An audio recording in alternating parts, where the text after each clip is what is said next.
नमस्कार दोस्तों, स्वागत है आप सभी का मेरे YouTube चैनल किस्सों का कारवां पर। मैं हूं आपका दोस्त आनंद और लेकर आया हूं आपके लिए इतिहास की एक और कड़ी।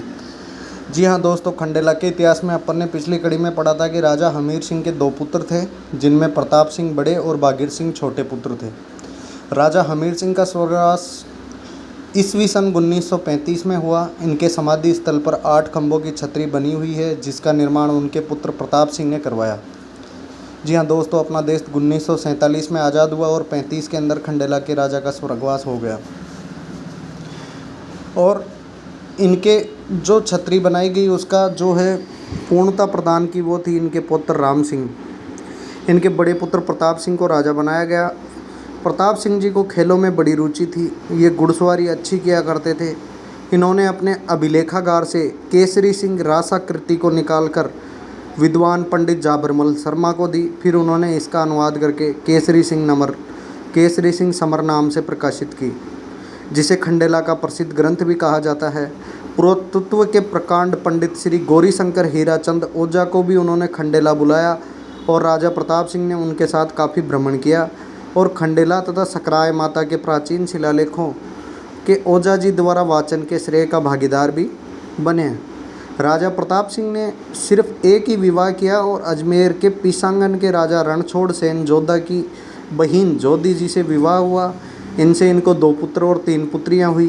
बड़े पुत्र राम सिंह, जो इनके बाद खंडेला के राजा विक्रमी 1977 या ईस्वी सन 1920 में राजा बने, और छोटे पुत्र अमर सिंह थे, जो कोछोर के जागीरदार बनाए गए। जी हाँ दोस्तों, छोटे पुत्र अमर सिंह को कोछोर का जागीरदार बनाया गया।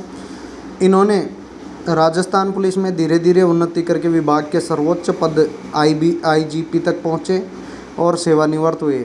ईस्वी सन 1943 में राजा प्रताप सिंह का भी देहांत हो गया और राजा प्रताप सिंह के आचरण से एक दोहा कवि मुरारी दान ने लिखा है, सुगड़पनो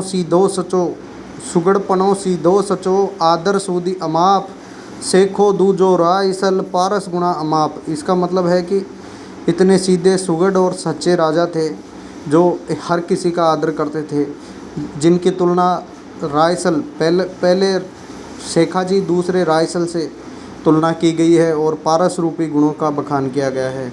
राजा राम सिंह खंडेला के 1920 ईस्वी सन में राजा बने। उन्होंने शिक्षा अजमेर की मेयो कॉलेज से की। इनकी पहली रानी का निधन होने के बाद उन्होंने दूसरा विवाह किया। इनके एक पुत्र गोविंद सिंह है। इन्होंने अपने दादा की छतरी का निर्माण कार्य पूरा करवाया। देश में लोकतंत्र सत्ता तक ये खंडेला के राजा बने रहे। हाँ दोस्तों, राजा राम सिंह देश की आज़ादी तक खंडेला के अंदर राजा बने रहे। देश में लोकतंत्र सत्ता स्थापित तक ये अपना राज शासन खंडेला में करते रहे।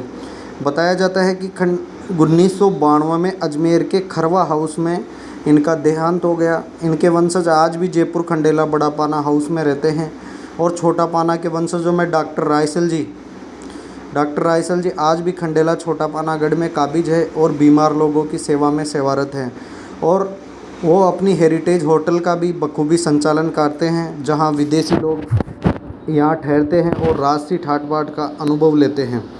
तो ये था दोस्तों खंडेला के इतिहास का क्रमबद्ध वर्णन, जो कि अपन ने 30 कड़ियों के अंदर पढ़ा। अगर आपको खंडेला के इतिहास का क्रमबद्ध वर्णन सुनना है तो प्लेलिस्ट में जा कर के खंडेला का इतिहास में एपिसोड 1 से लेकर 30 तक अवश्य पढ़ें। अगले किसी कड़ी में किसी अन्य छोटी रियासत का किस्सा लेकर मैं आपके सामने उपस्थित होऊंगा। तब तक के लिए नमस्कार। आपको अगर मेरे इतिहास के लोकल किस्से पसंद आते हैं तो चैनल को लाइक शेयर सब्सक्राइब अवश्य कीजिए। धन्यवाद दोस्तों।